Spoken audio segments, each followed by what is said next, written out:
Hello my lovely people, welcome back again to Lucy Family Kitchen. I hope you all are doing great.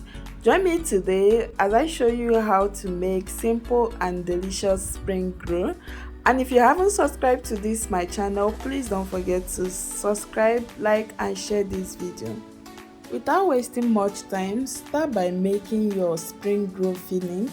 Place your pan on the heat, spray some vegetable oil, let it heat up, then add in your chopped onion. Use your spatula to stir it continuously while you stir fry it for 2 minutes. Add in your maize or blended meat. Use your spatula to stir it and make sure you combine everything together. So next, go ahead to add in a pinch of salt to taste. Add in your dried thyme, powdered curry, stock cube. Add in your powdered cardamom. Add in your powdered red chili. Then use your spatula to stir it to mix everything together. Stir fry your meat for about 2 to 3 minutes.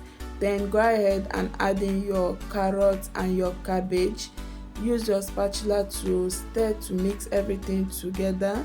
So I'm going to stir fry this for about 3 to 4 minutes, and while you are doing so, make sure you stir it continuously to prevent it from burning.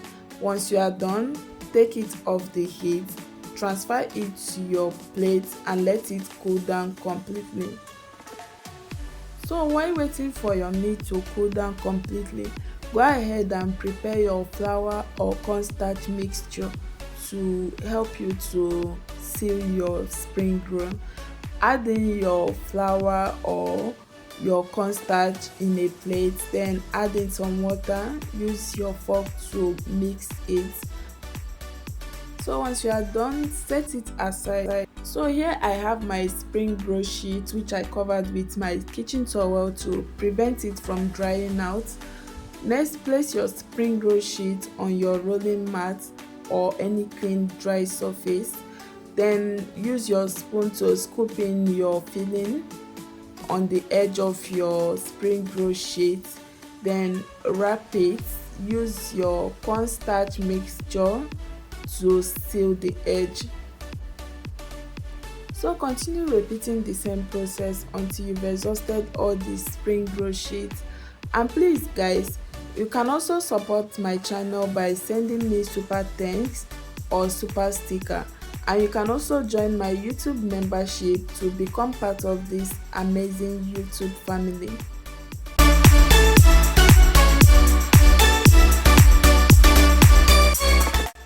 And once you are done wrapping your spring roll, there is no need of wasting much time to avoid the spring roll from getting dried.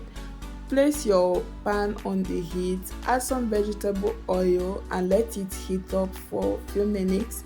Then add in your spring roll and let it fry for a few minutes or until it becomes crunchy. Once it becomes crunchy, use your spatula to flip the other side and let it fry for another few more minutes. So once you are done frying your spring roll, use your spatula and your sieve to take them off the heat. Then repeat the same process with your remaining spring roll until you finish everything. So my lovely people, this is what my spring roll looks like after I'm done making them. And please don't forget to like and share this video. See you guys on my next video.